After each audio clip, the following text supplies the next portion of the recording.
everyone. Welcome to another episode of Brick by Brick Podcast. I'm your host, Amir Asadi, and today I'm joined with Nima Khadem, team leader and broker of NK Group here at Royal LePage Signature. Nima, you're killing it in the real estate game, and you're killing it in the social media game. Thanks. And I personally, what I enjoy most about your content is that it's super informative and it's super knowledgeable about the market and information and updates and tips and tricks. So it's really beneficial even for me as a realtor, and I watch it and I really enjoy it. So thank you. Kudos to you. Thanks. Hats off to you about that. It's we follow it and we love it. I think I get a lot of realtors actually following that. Yeah. Get their monthly stats from there. Exactly. Honestly, I'm not gonna lie. I've cheated a couple times, and instead of going to Trap, I've all just there for taking. It's all there for taking. Why? Like no one owns that, so enjoy. Yeah, we love it. We appreciate you doing it, and keep it up. We enjoy it. So let's start a little bit. I know a little about how you started and where you started in real estate, but let's give the viewers a little bit of a summary of how your journey in real estate started. Sure.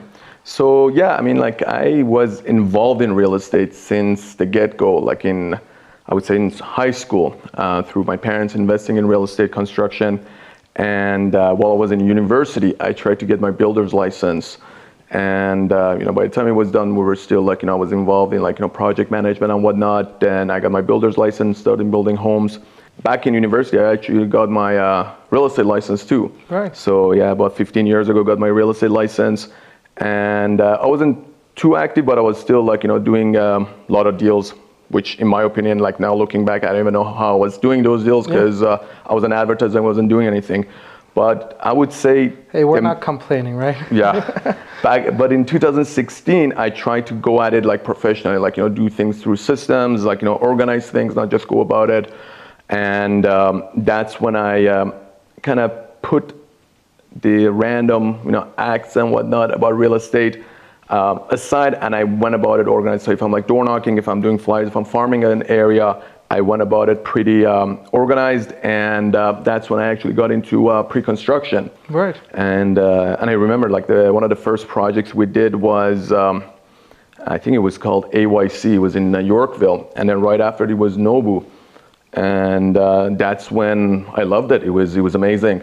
We did quite a few deals in Nobu, which Nobu is actually coming to occupancy soon. Yes. So there's a lot of people getting in there. Very exciting stuff. Yeah. I think we've been missing a Nobu for a long time, another one. Yeah. I'm super excited they always do the residences really well also. Yeah. Right? Even in Vegas you go or whatever, it's always Nobu with residences.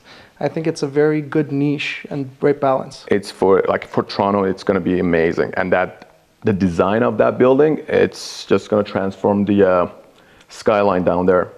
Yeah, I think it'll be great. I can't wait. Yeah. So, and then you transfer into pre-con, and what happened? What made you? Because I know now you focus, in addition to pre-con, you also focus in resale a lot. Yeah. And you and your team are also killing it there. What made you? What pushed you to translate your expertise in pre-con to real estate? So pretty much.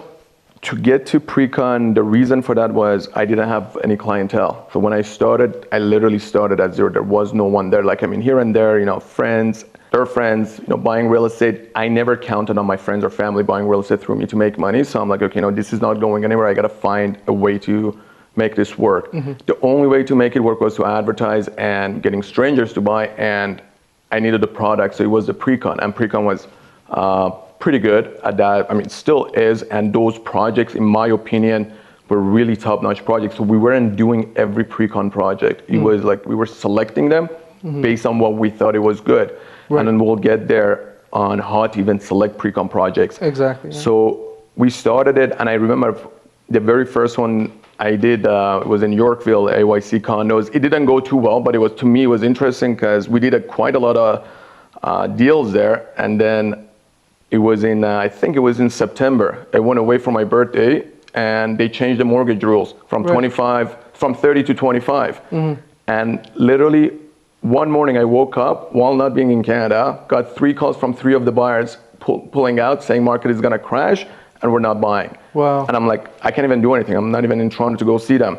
So anyways, they pulled out. I had 2 more that I was trying to calm them down because, again, that project was going to be ready about 5 years from that point on. So I mean, this is going to blow over. That was a short. Of course, and yeah. right now, looking back, that's why we always say now in today's market is the best time to buy, because when it's bad, you get the incentive. Oh, we'll get into these things. Yeah, well, that's the whole thing. I mean, it's timing. Exactly, and I told every one of them, like, this is right now. Like, the market is going to come down maybe for a month, 2 months. It's not going to last long. Yeah. But anyways, I didn't have much experience. I didn't know what to say at that point. So again, I myself panicked too. So anyways, moving on, did a few more projects. Nobu was one of them, and everything kind of snowballed from there. Mm-hmm. And the funny thing was, a lot of people that do pre-con, if someone wants to buy resale, they don't keep in touch with them. So we kind of kept in touch with a lot of these people that said, okay, you know what, this doesn't work for me, or I want some other project or some other product. So whoever didn't buy pre-con, we ended up converting them to resale and bought them something in resale. Mm-hmm. And yeah, everything started from there. And that whole resale business came about from there, people not buying pre-con, wanting to buy resale. Yeah. And yeah, so everything. How would you say, because you've had experience in both resale and pre-con, how would you say are these two product groups different in terms of the work that you put in? So you mean like in terms of as an agent, how it's different? As an agent, yeah. So as an agent, if you're selling pre-con, you need to know exactly not only what's happening with that project, you got to know what else is happening around that is comparable in terms of pre-con.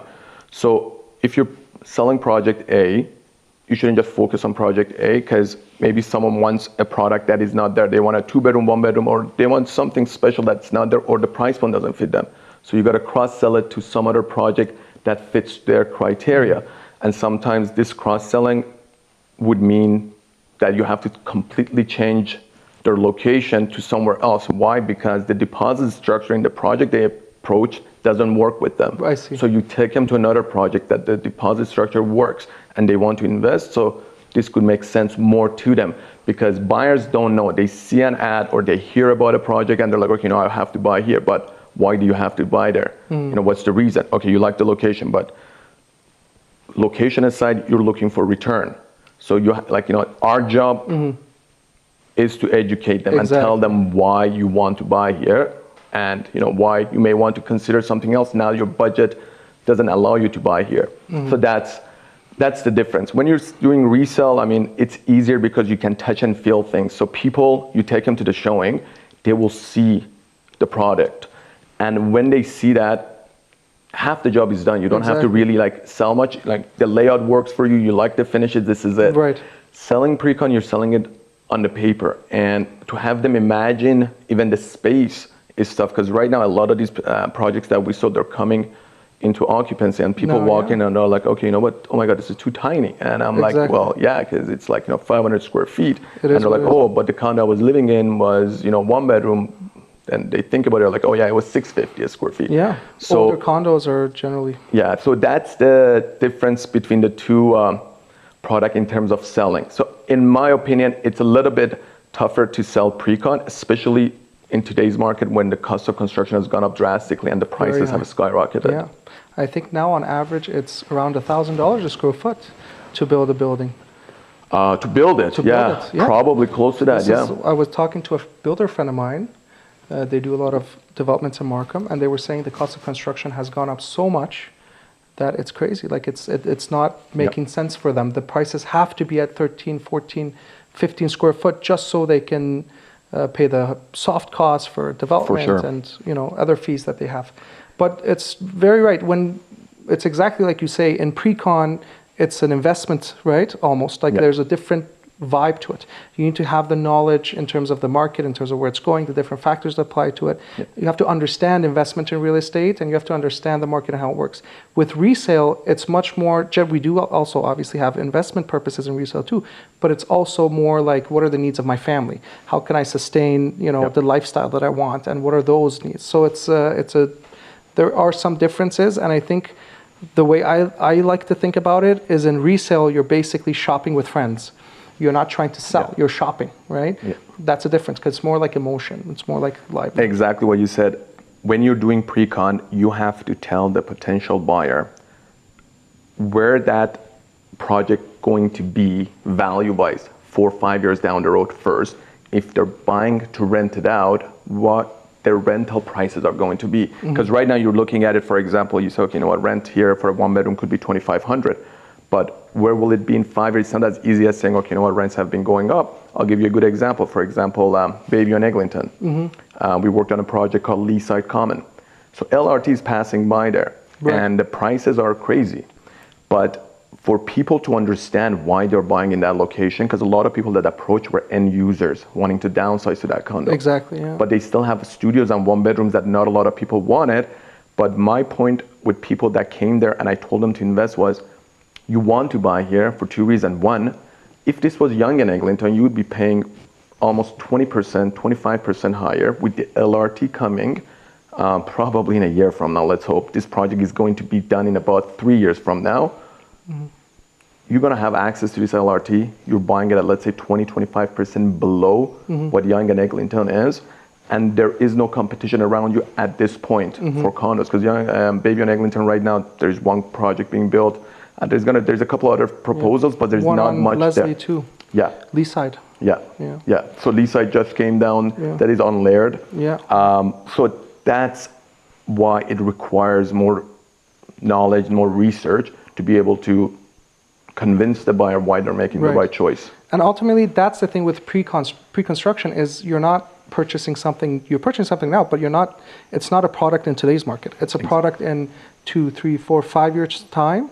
And with that, there are some nuances. Like obviously, prices generally have always been higher for pre-construction than resale, right? I would say maybe roughly around 20%, 15%. Would you agree? Easy, yeah. Yeah. So it's been higher. So what the builders are doing, they're accumulating that growth in prices and they're pricing it in today's market. So basically, you're paying for. So just to add to that, also is when builders are building that project, they also have to take into account something that we just saw, like the cost of construction rising, which no one saw. Whichever project that was sold, I would say pre-COVID, they're gonna have a tough time finishing right now because the cost of construction has gone up so much. I feel like there's gonna be a bunch of cancellation coming down the pipeline. I do too. And this is what they need to take into consideration. Right now, you're selling a project for example, while we're talking, we got Pickering City Center launching, bunch of other projects launching. These guys are not building today. They're going to be building a year and a half from now. You never know what's going to happen to the cost of construction. They have to take this into account, and that's why they build that into the pricing a little bit higher just to hedge against it. Exactly. And also, as a buyer, you don't want a cheap project because it's so interesting because I've seen some projects that are already canceled and people bought into this project. And when the time came that the builder was supposed to start, they didn't start. Everyone started asking questions. They canceled the project. I mean, the builder sold a 2-bedroom condo that was like 800 square feet at about $490,000. This was a few years ago, but I'm like, you should have asked yourself a question like, how is this even possible? Exactly. So if you see a project that's priced too low, you got to start asking questions and find out who the builder is. Exactly. So builder is definitely an important part of it. And it's not always that pre-construction is a good choice, right? I would say for a long time, I warned my clients to stay away from some pre-construction projects. Obviously, we have the crown jewels, the builders that are established, the projects that make sense financially. We have all these different projects, but for sometimes things don't always go according to plan. For sure. For the longest time, past couple of years, the prices were so inflated in pre-construction and there was so much demand and there was so many people that were buying not 1, not 2, but 3 and 4 units where that they're all speculating on prices going up and they're all looking to assign these units. If something that happened now, this is what I warned my clients about, if something that happened now and prices slowed down a little bit were to happen, they don't have the ability to close.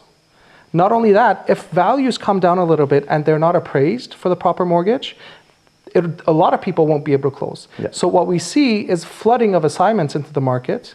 And when assignments come up and people need to sell, it brings down the project value for sure down. And it's a cycle because now that the project in itself, valuations are coming down, appraisals are going to come lower. So it's like a toxic cycle of issues. It's a vicious cycle. And this is why, there was a project that got launched, I'm not gonna name it, but close to water at the end of Yonge Street. when they launched the project, when I saw the prices, I was like, this is insane. I was like really excited to work on it.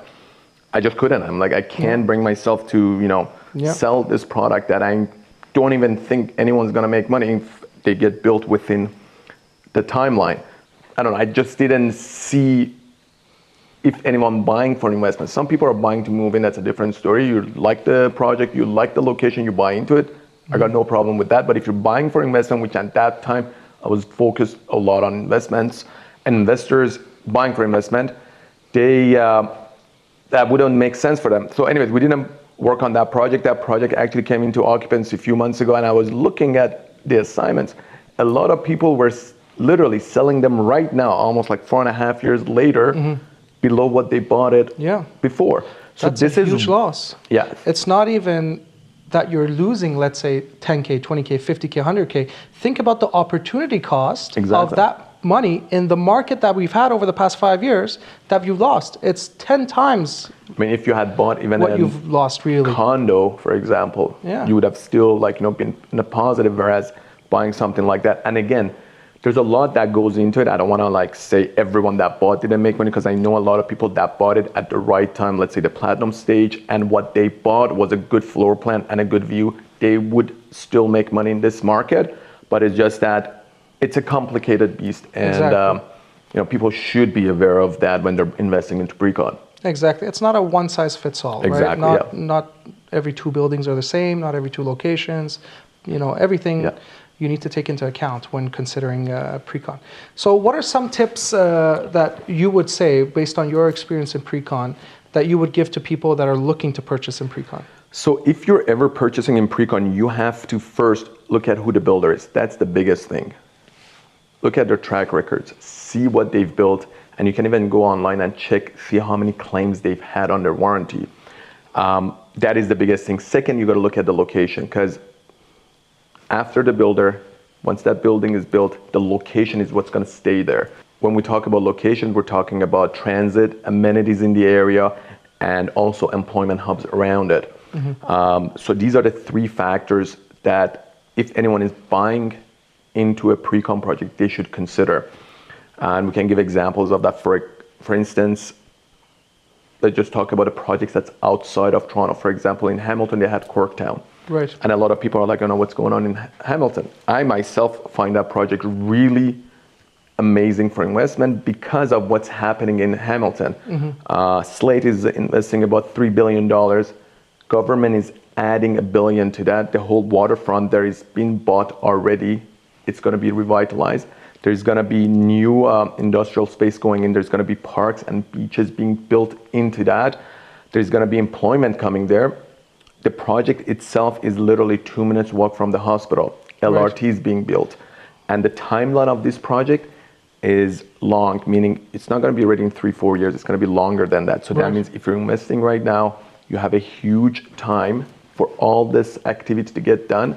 And once that project is built, then you can see the return. And that is hard for a lot of people to see. So this is why you gotta really look into what's happening in the area.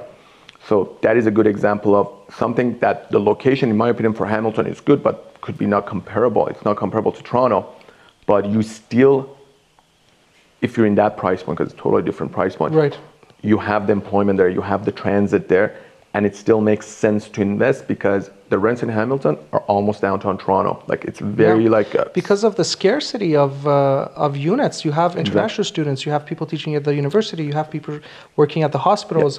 Every market has affluent people, right? And we have nothing in Hamilton close to this quality. That's the whole point. So you were bang on with that. So that's why people gotta look at even outside of Toronto when they're investing, because sometimes prices in Toronto doesn't make sense for some people, or they don't find it attractive for them based on the amount of down payment that they think they can save up to that point.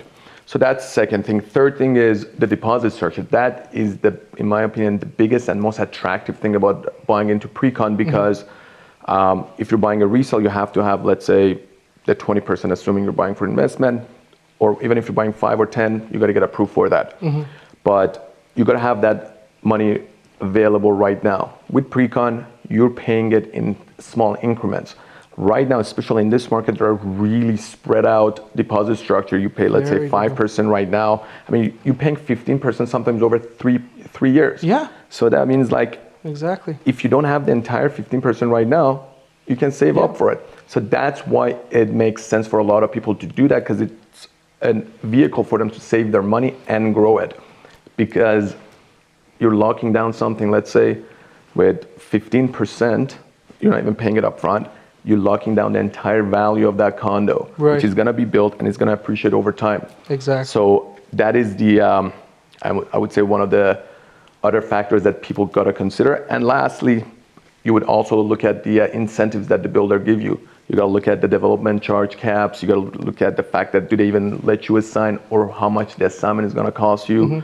Right to lease during occupancy. And right now in this market, there's a lot of other incentives too. I've seen builders offer free upgrades on a lot of items. Yeah, absolutely. They're doing zero div charges, which is huge. Like that's on most projects, it's like between $10,000 to $20,000. Yes, yeah. I was at their Riv launch at River and Queen yesterday. Yeah. And they had some very, very appealing deposit structures, just like you said, 5% over 1 year, 5% over another year. So it's totally attainable. They had very good incentives, big discounts, free, assignments, free occupancy, like lots of good opportunities right now. And the reality is, when the products are going to come to market and they're going to be completed, we're going to be in a completely different market. We're going to be in a completely different interest rate environment. And we're going to be in a complete different demand level, because demand is also ever increasing here in Toronto, right? Yeah. So it's definitely there are opportunities. What you said is what people should actually think about. When the market was hot and everyone was buying pre-con, I was looking at the price and I was looking at what the builders were offering, and I'm like, what happened to that 10% deposit, 15%? Everyone was asking for 20%, 21% even. And people were buying it. Left and right. And right now, even like some of these projects are getting launched at really good prices. Like I expected a few of these projects getting launched maybe 5 to 10% even higher than what they got launched. You're buying these, you're paying less of a deposit. You should be buying right now, because 5 years down the road, this project is going to be ready, which we're not going to be in the same situation. Mm-hmm. I think the outlook is most important. Real estate has cycles. We've seen it over and over and over again. Interest rates have cycles. Everything has cycles. There's this gentleman in the US, I don't know if you know him, Manny Khoshbin. Yeah. He's in real estate, and his whole philosophy is being a contrarian. He has a book, I think, Contrarian Playbook. And he's been able to create massive amounts of wealth and create massive success in real estate by doing the exact opposite. Warren Buffett says, be fearful when everybody is greedy, be greedy when everybody is fearful. Exactly. Yeah. Same thing in real estate. When everybody is buying at all-time highs, that's when you should sell, right? That's but we're geared in a different way. We're like, we fear missing out and we fear other things. So with that into account, I think currently, if you can service the debt for resale, and if you have the down payment for pre-con because you're not even servicing the debt, it's a great opportunity to buy. Yeah. I don't think we've never seen, a lot of my peers who are new agents have never seen offers with conditions. We've never seen them. And now almost all offers have conditions. Yeah. That's a great opportunity for sellers to, be safer when they purchase a property, right? I actually yesterday saw, which I thought I wouldn't see it in Toronto. I saw a house that was sold, and on the condition, it says sell of the buyer's house. Yeah. These are things I would never think in Toronto I would see. Yeah. And you're still seeing these, and you're seeing these things, and every house right now, as you said, they can easily put it, especially for condos right now, you put a financing. So first-time homebuyers don't have to run around, take the risk of losing their deposit. It's almost guaranteed to get accepted with some financing. Yeah. So it's a really interesting time.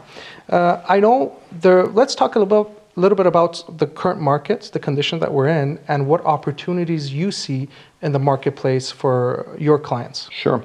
So right now, ever since 2022, March, we had the first rate increase. We've been in a raising rate environment. And 2022, July, I would say, was like bottom of the market for that year when they increased the interest rates by 1%, everything went into a halting grind. Mm-hmm. What since then has been happening was there was a pent-up demand, and a lot of people kind of stayed on the sideline to see what's going on. And not that they didn't want to see or they couldn't afford to see. No one wants to be the person that purchases a house and on that street, the next day something sells below them. Because everyone knew the interest rates are going to still keep on rising. So everyone kind of stayed on the sidelines. And what we saw at the beginning of 2023 was when the Bank of Canada said, we're going to hold the rates. And we had the banking collapse in US. Yeah. The bond rates came down. Yeah. You know, we had the 2 or 3 year rates in around April and May that they were well below 5%. You know, I was seeing 4.79, 4.89. We saw from January till May of 2023, 21% rise in the prices in Toronto that no one really talked about. We had the bottom of the market at around 1,038,000 in January. It went up to 1,185,000 in May. And what happened was in June, they increased the rates. July, we had another one. And, you know, we saw really prices tumble down. Yeah. And, you know, in August, you know, we had one of the lowest average prices of the year. With that being said, during that time, in any category, we're talking about resale, pre-con, or assignment, there were opportunities to be purchased. And I think there were opportunities that we may not see for a long time. I'll start with the resale. If anyone's buying into resale and they're worried about the rates being high, yes, the rates are high, but look at how much saving you're having by the prices being lower than what they were. Upfront. Yeah. And that is a key factor. We purchased a house for a client at the peak of the market, comparable to that on the same street was hovering around 2.4. I would say in May they were selling around 2, ended up getting it around 1.8. Wow. I mean, yes, even if you're paying 6.5%, even 7% right now, the saving there, and we've ran the numbers for clients, the saving is so massive that even if you have, like usually, by the way, I tell clients right now, you know, you don't need to go with a 5-year mortgage to lock down at a higher rate. You can go with a 2 or 3 year, you have that option, but you can run the numbers for 2, 3, and 5 and see if the rates, let's say we're at 3.5%, 4.5%, how much your payments would be. At the rate you're getting it, how much it is, and look at the saving. Not to mention the upfront saving you're gonna have on the land transfer tax. Exactly. So if someone is buying right now resale, that is a great, in my opinion, it's a great time to get into the market for the first-time home buyers. If you are wondering whether or not sell or buy, that is a little bit of a more complicated situation because there's a lot of factors involved. You got to see what you're selling. Is it a freehold semi, town, detached, which area you're selling and which area you're going to be going into. Right. Are you upsizing or downsizing? Exactly. Yeah. So as a general rule, when you're upsizing in a market like this, you tend to have better savings. Absolutely. Because higher price points tend to have larger drops, not a lot of demand, and you're getting much better deals. Exactly. There's more demand for the lower price products now because everybody's affordability has come down than the higher price products. Exactly. Right. So like a townhouse will always sell. Yeah. And it might come down even the same percentage point, but 10% on $1 million home versus 10% on a $2 million home is a big difference, right? That's exactly a very good point because the bigger homes will have a higher drop because not a lot of demand up there, so the saving is even going to be much more than that. So that's with the resale, but again, also each area is different. Like I'm talking to a client right now, they're selling in a really, I would say, nice area that the inventory is pretty high, and they're still like caught up in the fact that they should have maybe sold in May. And what I'm telling them, I'm like, you're selling in this area, which there is not much inventory. You're probably still gonna get very close to what your neighbor got a few months ago. And you're moving into an area, there's a lot of listings there, and you can go pick and choose whatever you want and start throwing offers. So these are the facts that you gotta really take into consideration. Yeah, so definitely there's lots of opportunities everywhere, resale for sure, upsizing for sure. But what about pre-con? Do you see any opportunities there? So as a matter of fact, there was a graph released recently with the average prices for pre-con. So the sales for pre-con is no secret that they've dropped drastically, and that has brought in the developers to come out with better price points. So again, in my opinion, right now, some of the prices in a lot of these projects that are in Toronto in good locations are pretty attractive if someone wants to invest. Two, the deposit structures and the incentives they're offering is way better than what we've had in the last 2-3 years. So there are a lot of projects out there, so you have to pick and choose wisely, but there are amazing opportunities out there. I mean, like right now, as we're talking, Pickering City Center, I think it's one of the best projects out there if someone wants to invest in it.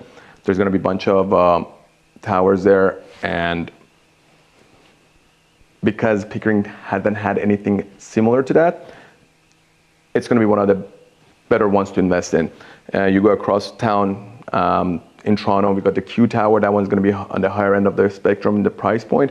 And then we got Foray in Forest Hill, which right now I saw they released a few units, and the price points are in between 14 to 1500, which is amazing for that location. Yeah. And to put things in perspective, Blue Diamond down the street from there, it was selling for the resale right now is selling around $1,300 to $1,400. So good opportunities out there. I've seen even a few close to 1,100 and 1,200 downtown. Obviously not in the center. Yeah, for pre-con, not in the most premium spots. Yeah. But you can still find, if somebody's just trying to get into the market and trying to get into these periphery markets when it comes to condos and around Toronto, it's a great first step, because obviously your first home is not going to be your forever home, right? Yeah. It's always going to be that first step to get into the market, because this market is growing and it's going away like a train. As long as you get on the train wherever you are, you're good and you've started your journey, right? So I think these are great opportunities now for people that want to even partner up with friends and family, do a joint venture type of thing in investing in pre-con, get set up and get going later on, and then they can take out their equity or refinance or do whatever. And we're seeing a lot of these happening right now. A lot of people pulling together to buy into pre-construction. Creative financing, right? Yeah. So that is a great point. The other opportunity we're seeing right now is in assignments. So, I mean, it's funny because I would say about a year ago, we were on a podcast and we're talking, and we talked about assignment opportunities, and we're talking about how the next year is going to be the year of assignments, because there was a lot of projects coming into occupancy. And with what's happening with the rates, we knew this was going to happen. So right now, like, it's funny, there are a bunch of projects that the builder has released their last few units. One of them released 30 units. There are assignments on the market, very similar to what this builder is selling right now. Like, for example, I saw one that was a 2-bedroom. Builder is selling that 2-bedroom for $899. There's an assignment for it for $650. Wow. It is insane. And we just got one for a client downtown Toronto, and great location. Dead center downtown. Across the street, similar square footage on a building that's 6-7 years old, is selling around $880 to $890. We got it for the original purchase price, which was $650. Incredible. Yeah. These are projects that you would have had to stand in line for hours just to get an allocation, if you were lucky, right? And now you have these opportunities there to get it at cost or even lower at cost, right? So this is not something that's repeatable, right? So it's definitely a opportunity in the market that you can utilize and take advantage of. If people are smart and, they can see, and especially with pre-con, because you're not closing right away. When you close, you'll have a completely different. So that is actually why I'm saying assignments are one of the best investments right now you can make, because even this unit that I'm telling you about, the occupancy for it is, I think, around October, November, and it's not closing most likely till next year sometimes. There was another unit that we got on assignment. It's going into occupancy in November, and from what I've heard from the builder, they're not expecting it to close to May or June next year, which we could be in a different rate environment. Completely. So I mean, if you have the money to buy these things, it's a great time to be doing that. Yeah. That was definitely very insightful. Nima, where can we find you? I know you have a reality check show that you do. So we have a YouTube channel. We do a reality check, which is once a month. We talk about market stats, and then we have also the Real Talk, which we talk about different things related to real estate. So that's on YouTube. Search my name, it comes up. And Instagram, Nima Khadem, and that's, I would say, one of the best places to reach me. And I guess put my phone down there. Yeah, and we'll do. anyone can reach us. Yeah. Absolutely. It was a pleasure. Thank you for sharing you. your insights and your experience with us. It was a pleasure having you on the show today. I'm looking forward to doing many more episodes, hopefully, together, because I'm sure I gain a lot of value, and I'm sure the viewers also gain a lot of value by listening to your insights. Thank you. Thanks for coming on. Thanks a lot, man. Appreciate it. Great meeting you. Okay.